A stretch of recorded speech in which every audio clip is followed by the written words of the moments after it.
Donc, mesdames et messieurs, bonjour depuis Shanghai, du Somen Dajiarao.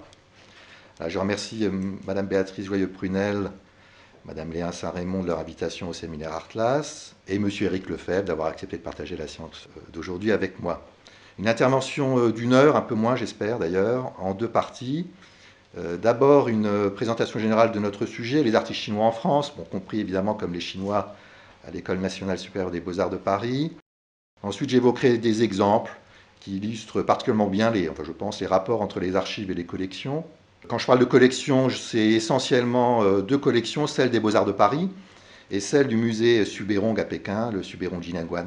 Voilà, les deux derniers exemples dont je traiterai toucheront à la pensée, aussi plus largement que la question de la documentation ou des œuvres, documentation et œuvres, mais aussi vers la pensée à travers la littérature. À diverses occasions, je mentionnerai aussi des expositions, celles réalisées ou les projets, pour montrer aussi le souci qu'on a toujours ici de faire aboutir les recherches par des expositions. Pour commencer, un souvenir, il y a une vingtaine d'années, était publié le grand Ricci, le dictionnaire Ricci, la langue chinoise. Alors à l'image, vous avez ici l'ancienne bibliothèque jésuite de Sujiahui à Shanghai. Et à l'occasion d'une conférence, je me souviens, le directeur de l'Institut Ricci de Taipei à l'époque, Benoît Vermander, je donne son nom, avait déclaré que malgré la mondialisation, et Shanghai en était le symbole et la manifestation la plus éclatante en Chine, en tout cas à cette époque, eh bien, Chinois et Occidentaux ne se comprenaient pas davantage qu'il y a 4 siècles, lorsque les Jésuites furent autorisés à s'installer à Pékin, je crois de mémoire, Matteo Ricci, c'est 1609. Alors, au-delà de la formule, le paradoxe soulevait plusieurs interrogations. L'illusion de la mondialisation, que l'échange surtout n'était pas essentiellement dans le nombre de voitures qui étaient produites par Volkswagen dans la banlieue de Shanghai et vendues dans le monde. Ensuite, la question du temps, et qu'à l'image du dictionnaire Ricci, il fallait des décennies à la suite de siècles pour voir les choses s'accomplir et les mesurer.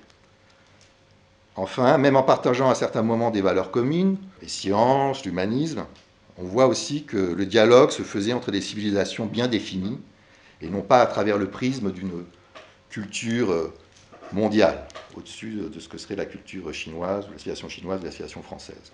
Dans la préface du Grand Ricci, il est écrit « Il n'y a pas de raccourci à la rencontre. Alors s'il convient de déterminer un sujet, de circonscrire les phénomènes auxquels on s'intéresse, et ce qui m'occupe en général tient dans la première moitié du XXe siècle, eh bien, il faut aussi être en mesure de situer son objet dans un temps plus long. Et précisément, les jésuites sont intéressants, encore eux, car ils apportèrent la peinture occidentale en Chine, comme vous le savez. Et dans l'aventure de la mission française à Pékin, entre 1685 et 1773, Jean-Denis Attiré occupe une place particulière. Vous voyez à l'écran, à l'image, le portrait de Oulanara vers 1750, tableau qui est conservé au musée des Beaux-Arts de Dole. Jean-Denis Attiré, le missionnaire jésuite, appartenait à une dynastie du Jura, et son cousin, Claude-François Attiré, était un sculpteur qui avait été l'élève de Pigalle, primé à Paris en 1751, et qui avait aussi séjourné à Rome. Alors on voit, j'ai retiré là dans la base Joconde, je vous présente une fiche, c'est un haut relief, une étude académique. Elle est assez rare, parce que ces études sont assez rares avant le 19e siècle, et elle correspond aussi à la tradition qu'apportèrent les jésuites en Chine, et que les Chinois allaient retrouver d'ailleurs au début du XXe siècle aux Beaux-Arts à Paris. Claude François aussi, c'est piquant, Claude François Attiré a été l'auteur d'une statue de la liberté qui a été utilisée à Dole pendant la Révolution et la Première République. Les jésuites, la Chine, les beaux-arts par la France, la Révolution et la République, alors tout ça, ça fait un peu... alors je vous remonte encore la bibliothèque jésuite à Shanghai, tout ça, ça fait un peu inventaire à l'après-vert, je reconnais, tout avec tout. Mais en fait, les liens se sont renoués et au début du XXe siècle, et vous voyez ici la ville de Shanghai, dite Shanghai catholique, avec sa cathédrale, Saint-Ignace, ses écoles, son université, Aurore, par laquelle d'ailleurs Subérong est passé, et bien d'autres Chinois, artistes chinois, des ateliers de peinture, de sculpture, de vitraux, etc. Donc là, on a une reconstitution, un petit musée qui est très intéressant. Si vous venez à Shanghai, il faut le voir, à Tushanwan. Et donc, ils ont reconstitué ce que pouvaient être les ateliers, notamment de sculpture ou d'autres arts à l'époque. Alors, ce qui est piquant aussi, c'est qu'on voit qu'il y a un buste de Voltaire. Donc, est-ce que les jésuites étaient voltairiens? Je ne sais pas. Donc, En tout cas, quelque chose s'était rétabli en Chine au moment même où les Chinois commençaient à partir en France, donc au début du XXe siècle. Alors je montre ici l'intérieur de la bibliothèque. Vous avez vu l'extérieur précédemment. Il y a une salle ancienne où sont les fonds de l'époque jésuite, et puis une salle moderne. J'allais y consulter le journal de Shanghai, voilà, donc, qu'on peut avoir sur la Bibliothèque nationale, mais qui est toujours plaisant d'aller voir enfin, les exemplaires originaux sur place. Hein, et donc, parce que cette bibliothèque a aussi regroupé tout le fonds de la Bibliothèque municipale de Shanghai, tout le fonds étranger d'avant 1949. Dans cette perspective, la question pourrait être la suivante. Hein, face à des problèmes comparables, la civilisation chinoise n'aurait-elle pas, à plusieurs reprises, donné la même réponse? En effet, la manière d'art occidentale apportée par les premiers jésuites au XVIIe et XVIIIe a été rejetée. Hein, effectivement, imiter le réel, fabriquer des peintures, des sculptures, ce n'était pas de l'art, hein, c'est de l'artisanat. Presque 2 siècles après Castiglione, Attiré et d'autres, les Chinois reçurent de manière simultanée, à travers les Liufa, donc les étudiants chinois en France essentiellement, Ingres et Picasso. En même temps. Ingres et Picasso furent reçus au même moment en Chine dans les années 10, 20, 30. Évidemment, contradiction, question. Et on peut dire que s'il y avait un choix, enfin si les Chinois avaient choisi, ou s'ils ont choisi, eh bien, ils ont choisi Ingres. Voilà. Y aurait-il une résistance récurrente de la Chine au changement? Je crois que c'est davantage la manière dont la Chine a trouvé sa propre voie moderne qui nous interroge en Occident, parce que souvent, nous n'y retrouvons pas ce que nous voudrions y voir. Je brûle les étapes, et en fait, on a un projet d'exposition qui arrivera peut-être d'ici 2 ou 3 ans, j'espère. Ingres, Picasso et la Chine, alors ce n'est pas le titre définitif, hein, mais ce serait une mise en perspective. Vous voyez en haut à l'image à droite un dessin d'Ingres rapporté à Shanghai par les étudiants chinois, par l'intermédiaire de Suberong. Hein, on l'a montré lors de la dernière exposition au musée de Shanghai, hein, la naissance des Beaux-Arts. Au milieu, une œuvre très cubiste, hein, mais qui aurait fait partie d'une collection Picasso en Chine, mais qui a plus ou moins disparu. Hein. Et puis en bas, dans l'angle en bas à droite, hein, la manière dont Picasso était présenté dans les années 30, hein, Xingu Dianzhui, donc un peintre néoclassique. Je passe aux archives de l'école. Comme vous savez, elles ont été versées aux archives nationales. Alors la Bible, évidemment, hein, indispensable pour pouvoir fréquenter les archives de l'école des Beaux-Arts, le Labat Poussin, hein, je le montre. Hein. On ne peut pas s'en passer. On espère qu'on pourrait s'en passer. C'est pas possible. Il faut absolument rentrer dedans. D'ailleurs, c'est très intéressant. Mais en fait, certains documents sont toujours matériellement à l'école. Hein, donc archives conservées à la bibliothèque des collections de l'ENSBA. Notamment 3 registres maticules des élèves peintres et sculpteurs hommes et femmes admis au concours des places avant 1968. Voici un des volumes ouverts.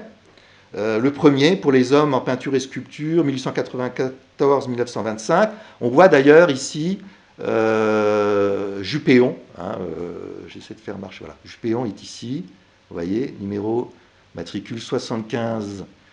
86, Juppéon, atelier flamand, donc il a été reçu au concours. Donc toute recherche, généralement, dans les archives, débute par ce type de document, la réussite au concours des places, les listes d'élèves inscrits dans les ateliers, les dossiers individuels aussi, évidemment, très importants, qui récapitulent tout ça. Mais on comprend vite, en fait, que la plupart des étudiants, enfin des élèves, étaient inscrits dans les ateliers sans jamais avoir été admis au concours des places, ni même s'y être présentés. Beaucoup d'autres aussi ne furent jamais inscrits dans les ateliers de l'école, mais uniquement dans les galeries, ce qu'on appelait le musée, pour y apprendre à dessiner correctement. Réussite au concours, inscription dans les ateliers, inscription dans les galeries, cours du soir, concours, etc. Il faut évidemment accumuler et croiser les résultats du dépouillement de ces archives pour avoir une liste complète, espérer avoir une liste vraiment complète, exhaustive des Chinois à l'école des Beaux-Arts. On pourrait le faire d'ailleurs pour toute autre nationalité. Hein. L'objectif n'est pas seulement de savoir qui avait fréquenté l'école, mais de quelle manière et sur quelle durée. Il faut en quelque sorte, là aussi, pas simplement avoir une liste de noms, mais donner du contenu, une épaisseur à un parcours d'études. Alors, des documents sont très importants dans cette perspective, ce qu'on appelle le relevé de présence. Donc là, on a un exemple le relevé de présence de l'atelier flamand pour l'année 1900, scolaire 1920-1921, et on y retrouve évidemment Juppéon, donc qui est Subérong, évidemment, notre Subérong. Alors il y a des relevés aussi qui sont hebdomadaires, alors on voit presque on peut suivre en fait jour après jour n'importe quel étudiant dans ce qu'il a fait, réussite ou échec à l'école ou présence ou non présence à l'école des Beaux-Arts à cette époque. Alors avec ces informations, on peut représenter évidemment un parcours d'études avec les différentes activités étalées dans le temps, créer des images qui permettent de situer, là c'est le cas de Subérong, on peut situer Subérong dans l'ensemble du mouvement. Ce qu'on a fait pour Subérong, on peut le faire pour tous les étudiants, donc là, bon, l'image est petite, mais c'est quelque chose que j'avais imprimé qui faisait 2 mètres de haut sur 3 mètres de long, enfin voilà, j'avais ça derrière, ça permet, c'est une visualisation en fait de l'ensemble du phénomène, de la présence des Chinois à l'école des Beaux-Arts, avec la carrière de chacun et de tous en même temps. Donc voilà le phénomène, avec tous les agents.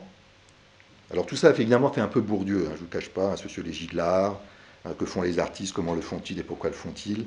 J'avais été évidemment les règles de l'art, j'avais beaucoup utilisé Gisèle Sapiro, La guerre des écrivains, ce sont des ouvrages qui sont intéressants au point de vue de la méthode, enfin bref, voilà. On voit en tout cas que le phénomène chinois à l'école des Beaux-Arts est un phénomène important, intense et qui s'est développé sur une longue durée. Donc je me suis aperçu, et ça a été une surprise, que les Chinois étaient les étrangers les plus nombreux en section de peinture et en sculpture durant l'entre-deux-guerres. Donc on dit le phénomène chinois ne paraît pas usurpé, même en Chine, on parle de Zhongguo Lanchang, la vague chinoise.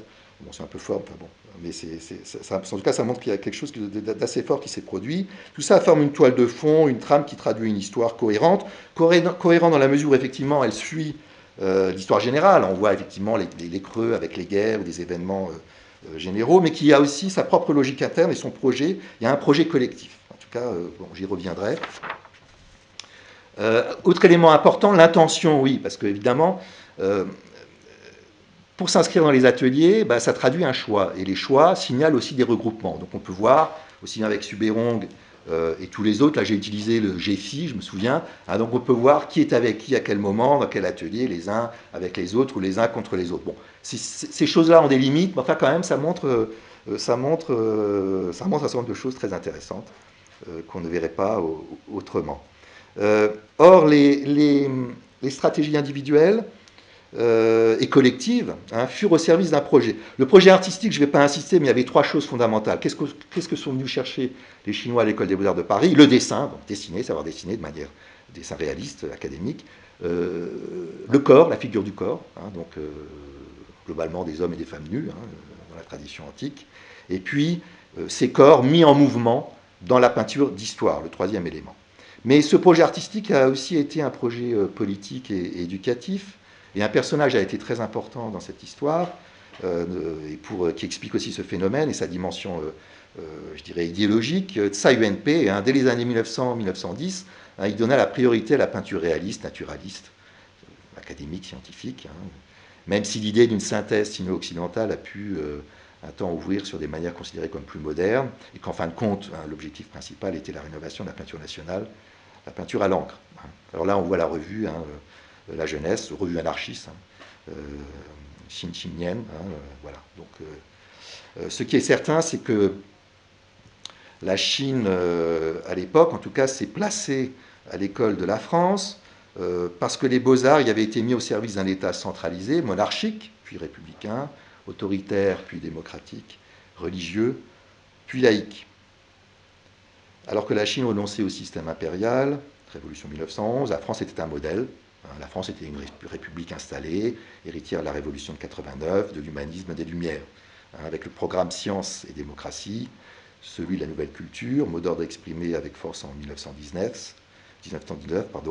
L'idée fut même émise de remplacer la religion par l'éducation artistique. Tsai Yuen-pei avait été formé en Allemagne, il faut le savoir, mais pourtant il a choisi la France pour ce qui concerne les beaux-arts et un certain nombre d'autres choses. Et c'est Subérong, nous le pensons, qui a incarné et mis en œuvre sans relâche son projet, avec l'idée d'une transformation assez profonde, même radicale de la peinture chinoise, et essentiellement par des moyens puisés dans le dessin académique et un certain nombre de choses qui sont françaises. Alors, quelques références comme ça, un petit peu là aussi, en vrac. Hippolyte Taine, le type prégnant, Aussi l'importance de l'anatomie artistique. J'ai beaucoup travaillé là-dessus, ça m'a beaucoup plu d'ailleurs. C'est vraiment très intéressant. Telle celle développée à l'École des Beaux-Arts par Paul Richet, j'en reparlerai plus avant.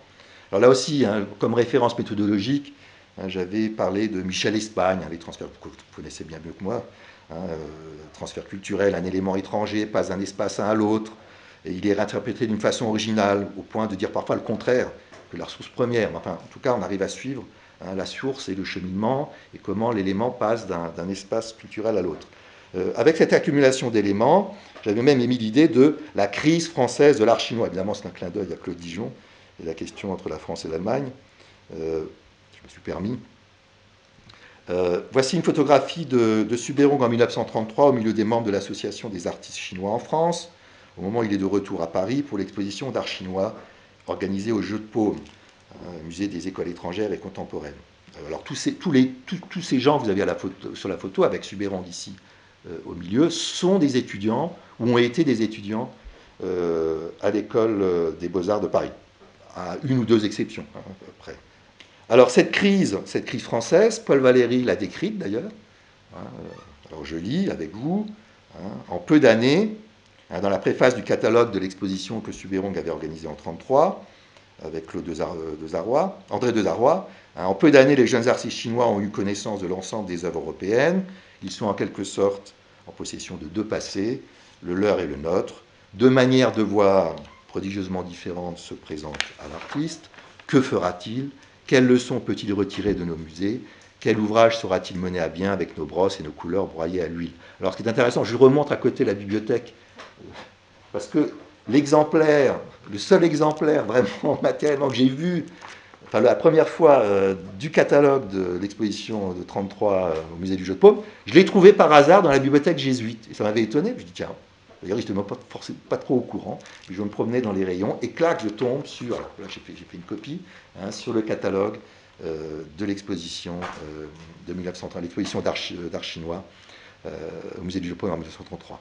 Alors la question historiographique aussi est problématique, parce que l'idée d'une posture, je dirais, anti-moderne, un peu, enfin, c'est ce que je pense aussi très proche d'un peu des différents mouvements du retour à l'ordre, que cette posture ait pu être celle d'une civilisation aussi importante que la Chine dans sa participation à la modernité, elle est globalement rejetée par l'historiographie anglo-saxonne, très marquée encore aujourd'hui par les travaux de Michael Sullivan.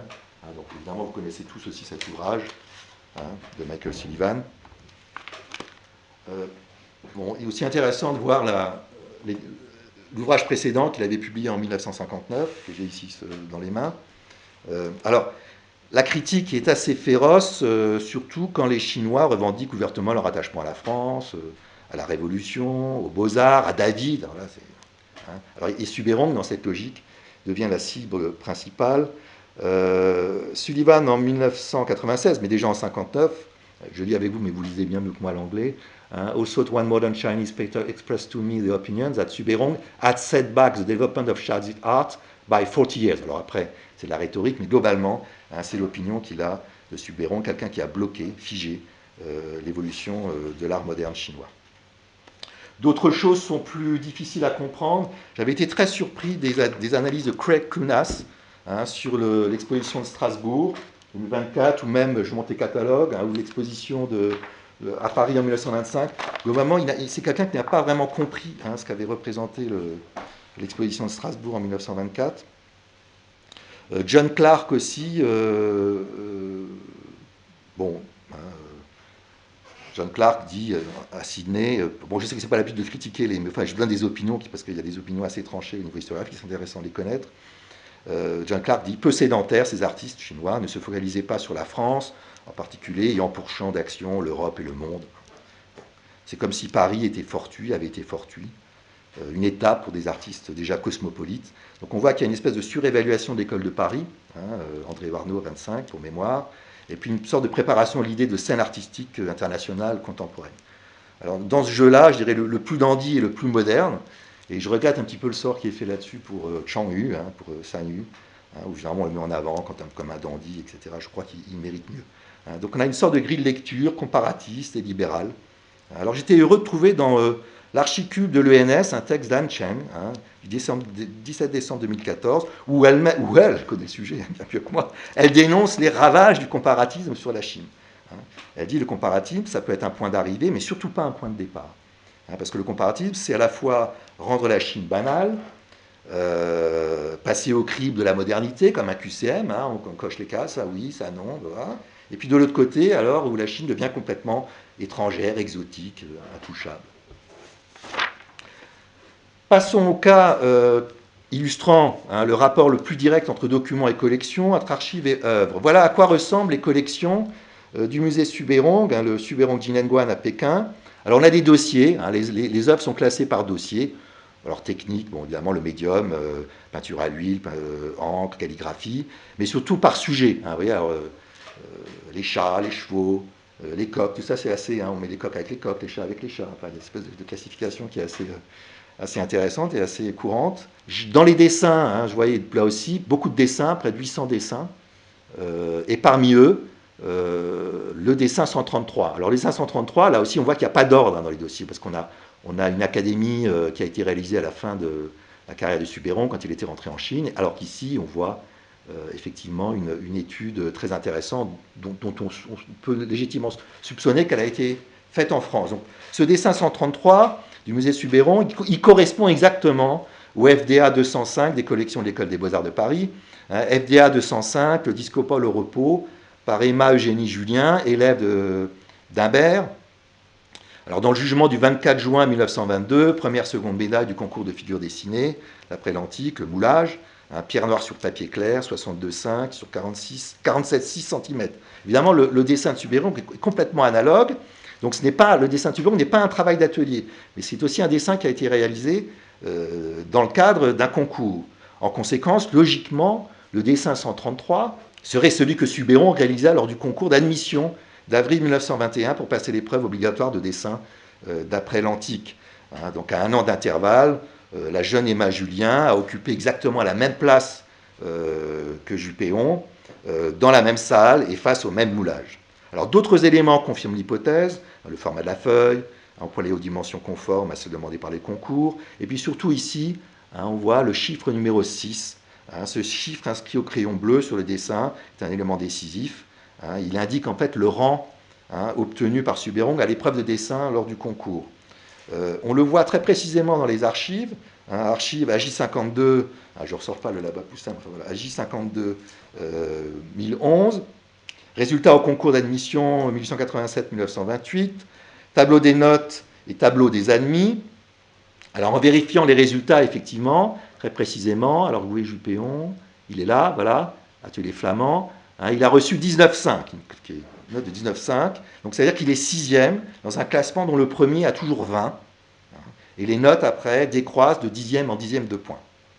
Alors la performance de Suberong est assez remarquable, car il obtenait à cette épreuve une note supérieure à celle du Roumain Bordenache, qui est le premier au concours, et qui a moins bien fait que lui au dessin d'après l'antique.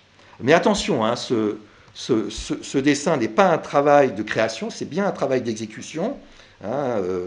Suberong a ici, avec ce dessin, démontré sa capacité à rendre un travail particulièrement conforme à la demande du jury. Et je montre un ouvrage extrêmement intéressant, qui est très courant, mais qui est souvent un peu méprisé, mais en fait très utile. C'est Camille Luozu, et qui explique artiste comment le devient, les différentes sections, etc. Il explique assez précisément comment ça se passait pour les concours.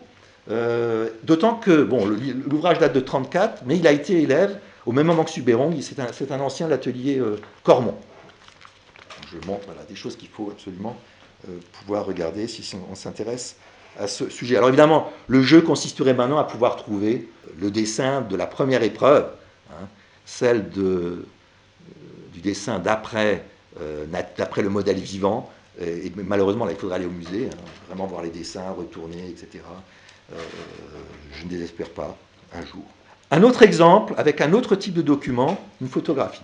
Cette photographie est très célèbre, on la voit vraiment traîner partout, dans les ouvrages, dans les expositions en Chine, sans qu'elle soit d'ailleurs parfaitement comprise, je dois le dire, c'est pour ça que ça m'avait intéressé. Elle a été prise à Paris, rue Guillaume Tell, dans le 17e arrondissement, chez Albert Bénard, en 1930. Alors, autour du peintre, Albert Bénard, ici, qu'on voit.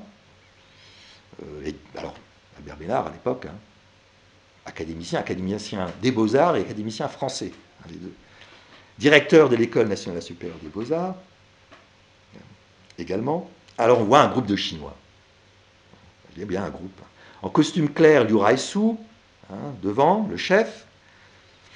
Alors, ce personnage est important, c'est lui qui dirige l'école spéciale des beaux-arts de Shanghai, le Shanghai Meizhuan, hein, qu'il a cofondé en 1912. Le bâtiment existe toujours, d'ailleurs, il faut y aller, c'est un endroit absolument magique, très poétique. C'est un héros à l'époque, hein. Il est auréolé de sa victoire dans le conflit contre les conservateurs au sujet de la nudité des modèles. Hein, effectivement, il y avait une résistance, il avait utilisé des modèles nus dans la tradition académique, et ça avait été rejeté. Enfin, il y avait quand même des résistances politiques, et finalement, il avait fini par obtenir gain de cause. Derrière lui, on voit un autre monsieur, Jiang Xian, qui est mort très jeune, mais dont l'œuvre est vraiment intéressante, et qui est un ancien de l'école des Beaux-Arts de Paris. À côté de lui, la femme de Liu Raisu, Zhang Yunshi, alors je ne sais plus la combienième femme, parce que Liu Raisu a eu beaucoup de femmes, 4 ou 5, et puis il a vécu centenaire. Voilà, donc son épouse, Zhang Yunshi, qui a d'ailleurs été un moment étudiante aussi à l'école des Beaux-Arts. Il reste un portrait d'elle qui est très... Bon, Liu Raisu n'est pas un peintre extraordinaire, mais enfin voilà, il reste un portrait de 1919 hein, qui s'appelle La fille au renard, et qui est un portrait de Zhang Yunshi, qui est une des pièces importantes du musée Liu Raisu, hein, qui existe depuis peu à Shanghai.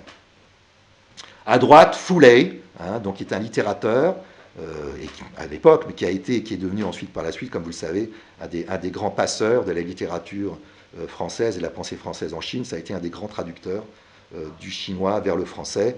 Et on connaît aussi, malheureusement, sa fin tragique au début de la Révolution culturelle.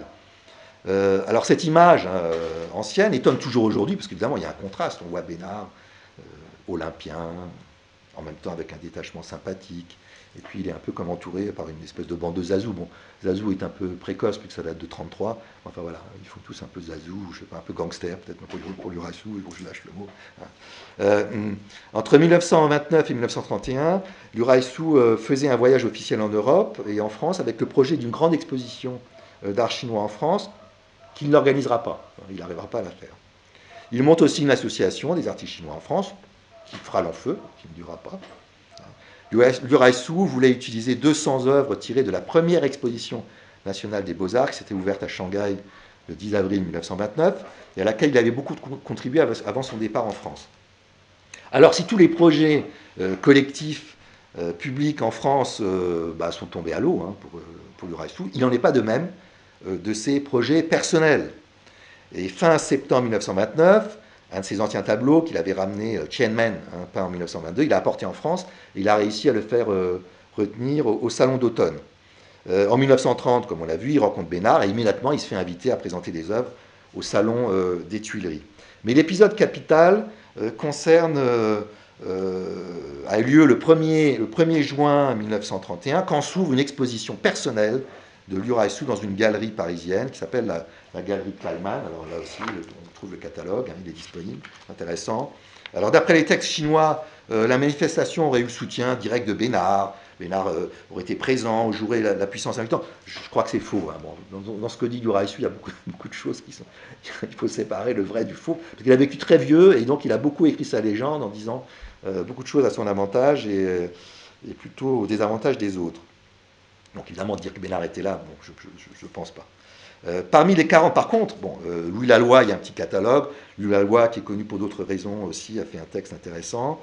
Et parmi les 40 numéros, hein, Neige au Luxembourg, peint en janvier 1931.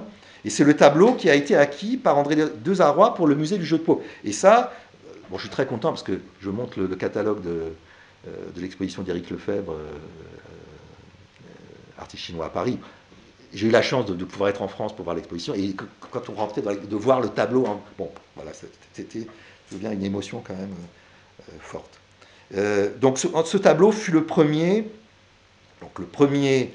œuvre d'un artiste chinois moderne, vivant, à entrer dans les collections, enfin, contemporain à l'époque, hein, vivant, à entrer dans les collections publiques françaises.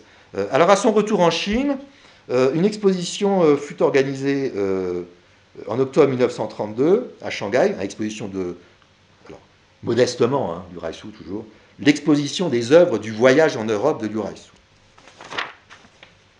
C'est précisément dans ce contexte que va éclater la polémique incluant notre photographie, celle où on voyait Bénard et puis avec Liu Raïsou et ses amis, la photographie chez Bénard.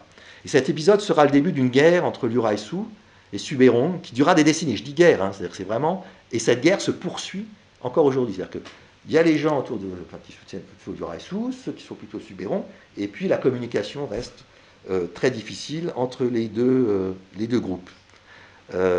Déjà en avril 1929, Liu Raïsou et Subérong s'étaient affrontés, indirectement, bon, peu importe. Au moment de la première exposition nationale d'art chinois, Subérong refusa d'y participer et publia à l'occasion un brûlot intitulé Je doute, contre le courant formaliste qu'incarnait Liu Raïsou.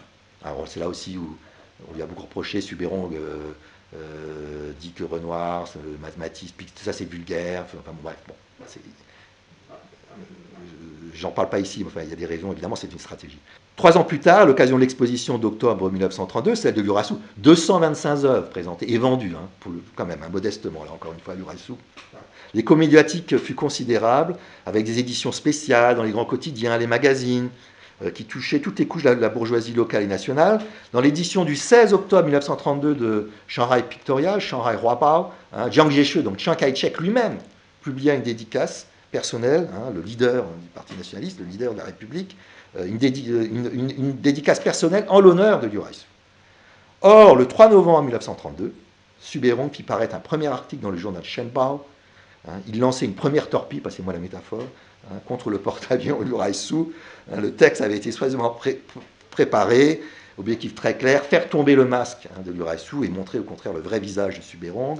Et parmi les reproches les plus sévères de Subérong envers Liu Raïsou, eh bien, ce qu'il n'avait pas supporté, c'est que Liu Raïsou avait fait publier en octobre 1931, et c'est ce que vous avez à l'écran, dans l'espèce de Paris Match de l'époque, il y en avait plusieurs, The Young Companion, Yang Yo, celui d'octobre 1931, et bien, page 23, donc on voit le tableau, donc Neige au Luxembourg, qui a été acheté par le gouvernement français, des fleurs à peu à la Van Gogh, c'était le style vraiment un peu de prédilection de Liu Raïsou à l'époque, et puis évidemment la photo, dans le coin en bas à droite, la photo avec Bénard. Alors là, comment Liu Raïsou avait-il osé faire ça, alors que Subérong avait connu Bénard, à un moment où les Subérong avaient fait des études à l'école des Beaux-Arts, les concours, tout cet effort-là, et Liu Raïsou osait se montrer avec ces tableaux soi-disant vendus, enfin achetés par l'État, ces trucs, enfin, bon bref.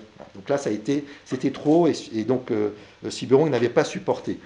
En fait, Subérong défendait un autre style, également avec des images, mais dans une sorte de piété, au sens piétas, au sens ancien, envers les maîtres, envers les pères. Père et père, plus âgés, les maîtres. Il existe une photographie de Subérong prise dans son atelier à Nankin au début de 1930. Alors c'est marrant parce que cette photo, je ne l'ai jamais vue dans la presse de l'époque. Donc là aussi, autant Liu Raïsou publiait à tir à l'arigot en permanence des photos enfin, bon, il y avait une école privée, là aussi il fallait que son affaire tourne. Mais disons qu'on voyait bien que Subérong avait rechigné relativement à se montrer en permanence dans la presse. Et cette photo, je ne l'ai jamais vue dans la presse de l'époque. Alors on le voit, il pose dans la tenue de l'artiste Liu Fa qui avait été formé en France, avec la lavalière, un typique. En arrière-plan, on reconnaît un de ses grands tableaux, Tianreng Wu Baishe, donc Tianreng et ses 500 guerriers. Premier grand tableau à l'huile, réalisé par Subérong à son retour en Chine, venant de France, entre 1928 et 1930. On voit aussi à gauche un petit tableau, ici, voilà, un petit tableau, un petit portrait de femme au chapeau, et c'est précisément une œuvre d'Albert Bénard. Et dédicace, en haut à droite du tableau, à Juppéon, mon ami, Albert Bénard, Paris, juillet 1933. Alors l'hommage de Subérong est évident. Arrivé à Paris début 1933, pour la préparation de la grande exposition d'art chinois au musée du Jeu de Paume, Subérong retrouve Bénard, en juillet d'abord, puis une dernière fois en octobre 1933, avant de rentrer. Il reste 2 images de cet adieu. Un portrait de Jiang Biwei, c'est-à-dire que Bénard avait fait un dessin de Jiang Biwei, donc l'épouse, enfin la compagne de Subérong, qui d'ailleurs est conservée par la famille, je crois, de Jiang Biwei. Et puis un portrait de Bénard en train de dessiner Jean Buet, dessiné par Subérong lui-même. Et ce dessin est dans les collections du musée Subérong à Pékin. Alors là, j'avais écrit un article là-dessus. Bon, excusez-moi, c'est un peu du jargonnage, et puis le style est un peu lyrique. Enfin, ce que j'avais dit à propos de cette photographie, hein, pas de photographie, mais une pratique artistique légitime et élitiste, d'artiste à artiste, hein, dans une approche vertueuse et traditionnelle. Subérong sacralise la relation maître-élève, hein, sanctuarisée comme un espace personnel, intime, où peut agir la transmission d'un héritage. Donc ce petit tableau, on a eu la chance de le montrer dans l'exposition Un maître et ses maîtres, hein, d'H.E. hein, Subérong et la peinture académie française. Je voulais vous en apporter, donc la prochaine fois, j'espère pouvoir vous en apporter. Hein, et vous aurez ce catalogue si vous n'en disposez pas déjà. Donc on avait pu montrer ce tableau qui avait été restauré à l'occasion. C'est pour ça que les expositions, c'est important d'en faire, parce que ça permet aussi de restaurer des œuvres qui ne le seraient pas autrement. C'était au Zhonghua Shugong, donc le China Art Museum Shanghai, le palais des beaux-arts de Shanghai, l'espèce de pot de fleurs à l'envers, la rouge, hein, c'est l'ancien pavillon de l'exposition universelle qui a été transformé en musée. Donc là, on avait disposé de grands espaces. On avait pu confronter vraiment œuvres françaises. Là, on voit au fond toute une série de prix de Rome, et puis les œuvres de Subérong. On s'était intéressé aussi beaucoup à l'Inde, justement, donc confrontant les œuvres indiennes d'Albert Bénard, qui avait été en Inde en 1911, avant de faire son exposition à la galerie Georges Petit, hein, et puis les œuvres indiennes de Subérong, puisque Subérong lui-même, après, est allé en Inde en 1940, où il a produit parmi ses plus grands chefs-d'œuvre, hein, Hugon Ishan, Le Fou des places et montagnes, version à l'huile ici, mais également version à l'encre.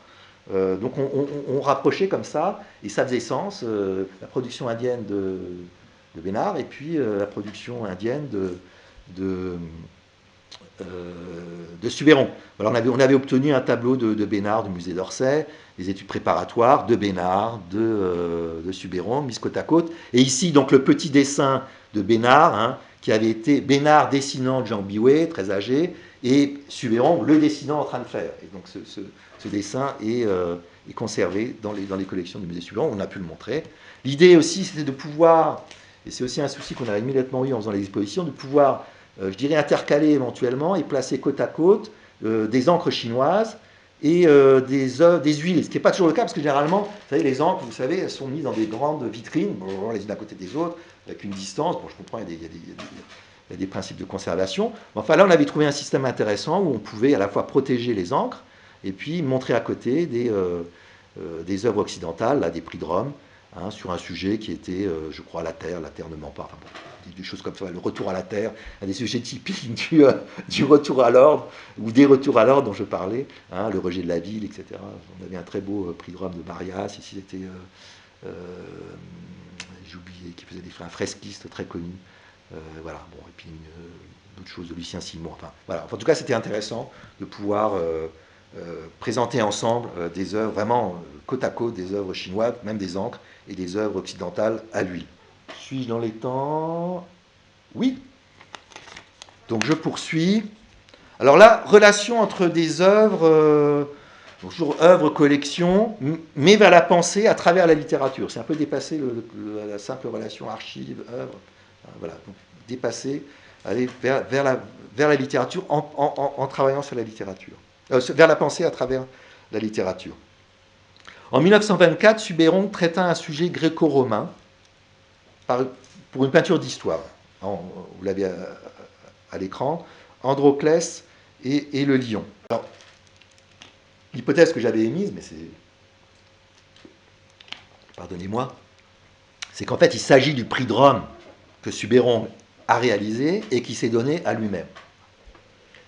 Il faut rappeler que les étrangers ne pouvaient pas participer au prix de Rome, et d'ailleurs qu'ils étaient privés des récompenses, des concours auxquels ils pouvaient participer et éventuellement remporter. Donc, Subérong ne pouvait pas être candidat au prix de Rome, réservé aux Français, mais par contre, c'est son prix de Rome, tout concorde, le sujet, la manière, le format. Donc voici le prix de Rome de Subérong, qu'il a fait lui-même et qui s'est décerné à lui-même. Le tableau aujourd'hui dans une collection privée, mais des études préparatoires sont conservées au musée à Pékin, au Subérong Jinenguan. En voici un exemple. Subérong était conscient de la complexité de la pensée grecque, hein, qui invente des mythes à plusieurs significations. Alors du naturaliste, comme vous le savez, Pline l'Ancien, vient le récit d'Androclès, un fugitif, un esclave fugitif, rencontre dans sa caverne un lion qui souffre d'une épine dans le pied, il lui enlève l'épine, le lion fait d'Androclès son ami, tous deux sont capturés par les Romains qui livrent l'esclave aux bêtes pour être dévorés. Dans l'arène, le lion reconnaît Androclès et le protège, tous deux sont libérés par l'empereur et partent sur les routes libres.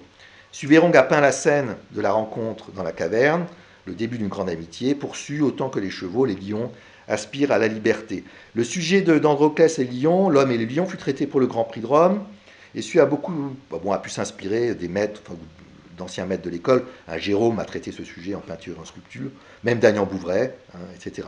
Ce qui est intéressant, on voit aussi, là, c'est le prix de Rome 1921, Émile Baume. Alors, c'est pas Androclès et le lion, c'est l'ensevelissement de Saint Paul par Saint Antoine.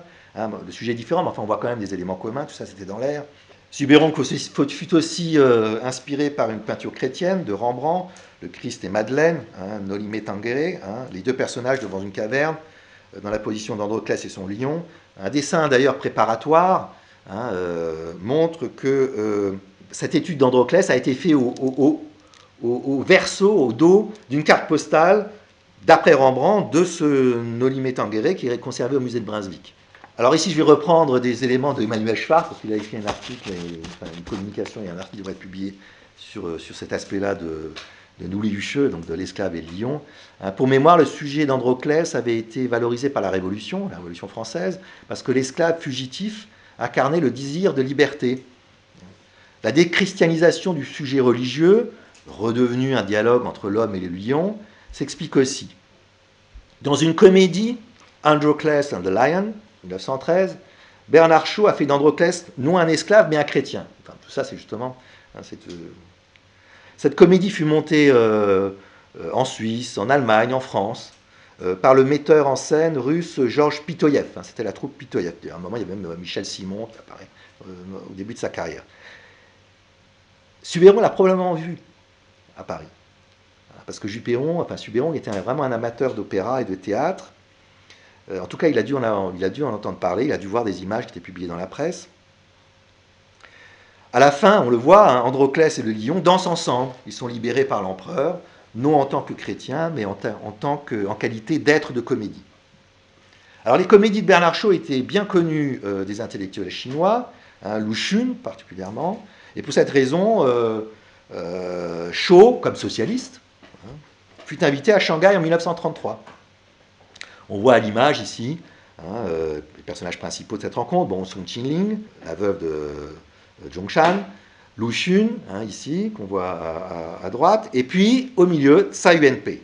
Ainsi, Subérong a repris le thème d'Androclès en traitant le sujet d'un grand prix à la façon de Bernard Shaw, un petit peu. Il y a toujours une part d'ironie dans ce genre de tableau, avec ironie et humanité, loin de toute conviction religieuse. Alors c'est là où vraiment, aussi bien pour Bernard Shaw, c'est pour attaquer la religion, et Subérong, c'est bien, a fait exprès de choisir un sujet qui ne soit pas un sujet chrétien. Alors Bernard Shaw ne croyait pas en grand-chose, il n'était pas spécialement socialiste, mais Subérong croyait à l'humanisme de la peinture d'histoire. Le cheval, les chevaux sont importants dans l'œuvre de Subérong, c'est peu dire. On peut même dire que les chevaux de Subérong à Langres sont une des rares images universelles de l'art chinois, à raison, parce qu'on y sent une sorte d'accomplissement, de plénitude. Qu'on aime ou n'aime pas, mais enfin, il faut reconnaître qu'il y a quelque chose quand même de très spécial et qui a été diffusé, je dirais, de manière vraiment mondiale. Avec le cheval, la démarche de Subérong fut poussée à l'extrême de son efficacité.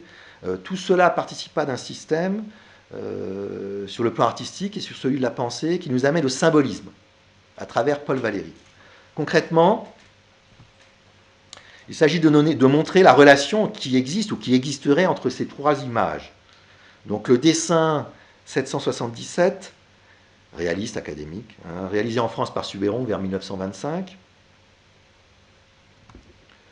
Deuxième image, une figure de cheval publiée dans le magazine Beiyang Huabao, donc la région de Tianjin, en décembre 1930. En fait, c'est la première, à notre connaissance, de publier de ce type de cheval à langue par Subérong en Chine. C'est la première. Et enfin, évidemment, ce que vous reconnaissez mieux, probablement, parmi d'autres très connus, chevaux à l'encre, cheval 36 qui date de 1948. Alors associer ces images, ces trois images, c'est un vaste programme, d'autant qu'il faudrait compléter la partie occidentale par des références chinoises, classiques et modernes. Bon, ça me dépasse quand même, mais au moins il y a moyen de vraiment suivre un certain nombre de racines occidentales pour ce travail sur les chevaux.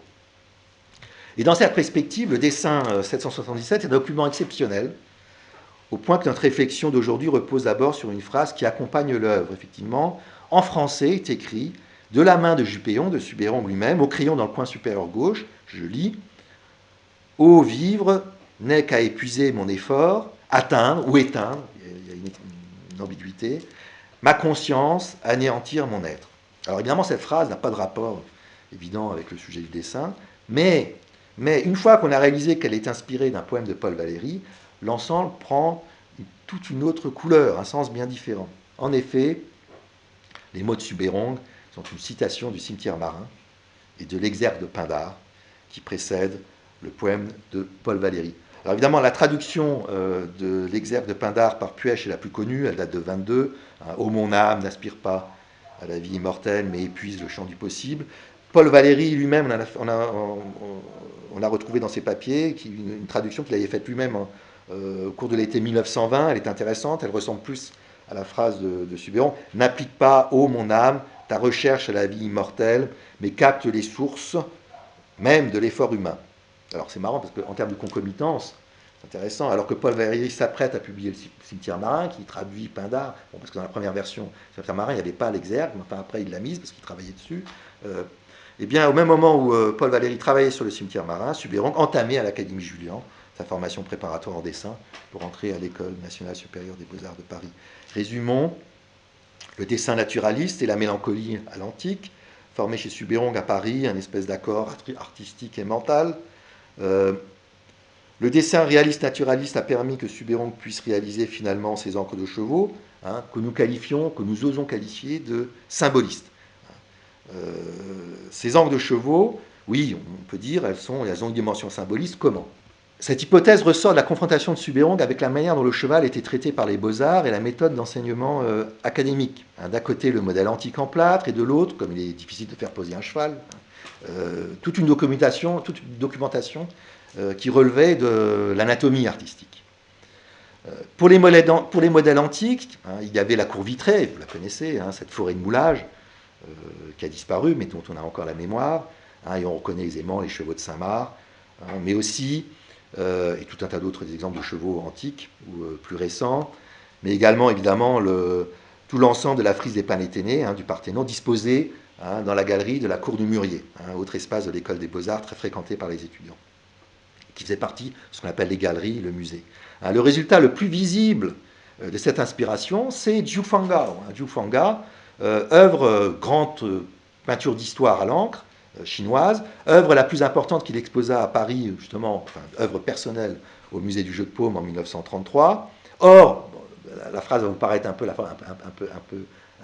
brutale, mais en fait, Zhu Fangao est autant grec que chinois. C'est une œuvre qui est aussi grecque que chinoise. Concernant l'anatomie, la situation est un peu plus compliquée. D'un côté, on a les images de dissection équine, là, bon, un exemple connu, la fosse en 1772, ou même le moulage grandeur nature réalisé par Houdon en 1788, et pour Houdon. De l'autre côté, on a des images. Subéron avait largement accès à des images scientifiques, entre guillemets, images du réel révélées par la photographie, notamment ce qu'on appelle la chronophotographie. Alors il y a celle de Muybridge, bien sûr, Animal Locomotion, mais je pensais davantage aux photographies du français Jules Marais.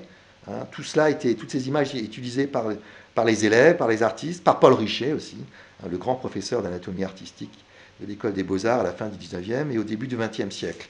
Donc, d'un côté, l'enveloppe et son contenu, de l'autre, sa structure en mouvement. Or, précisément sur cette double base, sur ces deux éléments, dans ces encres chinoises, Subéron donna une forme à l'idée de cheval. Il faut garder à l'esprit qu'à cette époque était encore très marquée par le symbolisme, et dans la pensée symboliste, le monde ne peut plus se limiter à une apparence concrète, réductible à la science. Alors Jean Moréas lui-même, enfin, il avait défini la poésie symboliste, il disait la poésie symbolique cherche à vêtir l'idée d'une forme sensible. Autrement dit, il s'agit de donner une peau, j'insiste là-dessus, comme dans l'anatomie, une peau à l'idée et de l'animer. Projet difficile, magnifique et tragique. En effet, dans la tradition occidentale d'inspiration platonicienne, marquée aussi par l'idée de déclin, bon, c'est un peu facile, un déclin de la civilisation, Paul Valéry, comme vous le savez, 1919, nous autres civilisations, nous savons maintenant que nous sommes mortels, le beau devient en quelque sorte inatteignable, donc il convient de créer une forme qui serait le meilleur simulacre du beau. En conséquence, et de manière paradoxale, il s'agit pour l'artiste de privilégier la manière formelle, parce que c'est la meilleure manière, par la maîtrise formelle, dessin, etc., les outils à disposition, eh bien, c'est la meilleure manière de, je dirais, d'atteindre au symbolisme. Notre propos consiste à réconcilier les deux types de production dans l'œuvre de Subérong. Donc, d'une part, les figures humaines, dans tout ce qui est figure humaine, je vous en ai montré quelques-unes, ces grandes peintures d'histoire à l'huile et à l'encre, qui s'inscrivent dans la voie du réalisme. Peinture d'histoire, réalisme, les corps. Par contre, les chevaux, c'est ce que j'essaie d'expliquer, il y a une dimension symboliste. Alors, on sait que Valéry s'était intéressé lui-même aux images de près, chronophotographiques. Et au cheval, elle représente le cheval dans l'art. Le cheval marche sur les pointes, souvenez-vous. C'est ce qu'on trouve dans le chapitre Cheval, danse et photos, dans Degas, danse, dessin, son fameux catalogue de 1937. Et ainsi, le cheval fut un sujet commun aux peintres chinois et aux poètes français. Je pense que ce qu'en dit Valéry chez Degas se voit aussi dans les encres de Subérong. Alors, évidemment, vous savez aussi, je vous l'avais dit tout à l'heure, le plus vertigineux, c'est que Subérong, a connu Paul Valéry, puisqu'il a donné une préface à l'exposition au musée du Jeu de Paume en 1933. En épilogue, 2 dernières minutes, et je me serais tenu à 55 minutes. La dernière photographie, c'est celle que j'avais montrée au début de ma présentation, sans la commenter. C'est une des dernières, probablement la dernière photo de Subérong, qu'on reconnaît ici. Pointé, voilà, ici, Subérong, au milieu des professeurs de la CAFA, donc c'est ce qu'on appelle l'Académie centrale des beaux-arts de Chine, à Pékin, dont il était le directeur. Et donc voilà, c'est une des dernières photos, il est mort, je crois, quelques jours après. On reconnaît derrière, par contre, 2 œuvres accrochées au fond, elles sont intéressantes. On a une figure peinte ici, une figure peinte qui avait été offerte par Pascal Dagnan-Bouvray à Subérong dans les années 20, à Paris, enfin à Neuilly, puisque Subérong allait voir. Dagnan n'a jamais été professeur à l'école des beaux-arts, il en a été élève, mais il admettait les élèves à venir le voir à Neuilly. Et donc c'est probablement là-bas que Dagnan, le vieux maître naturaliste, lui a donné et dédicacé cette figure peinte qui date du 1877, qui était vraiment une production de l'école des beaux-arts. Et puis ici, on distingue derrière une autre étude. Alors cette étude a été réalisée par Subérong à l'école des beaux-arts, c'est un travail des années 1924, 1923-1924. Donc, pour finir, évidemment, le rêve, ce serait de pouvoir, comme sur la photo, de réunir dans une exposition et dans un catalogue ces deux académies. Voilà, je vous remercie de votre attention. Et voilà, la présentation est terminée.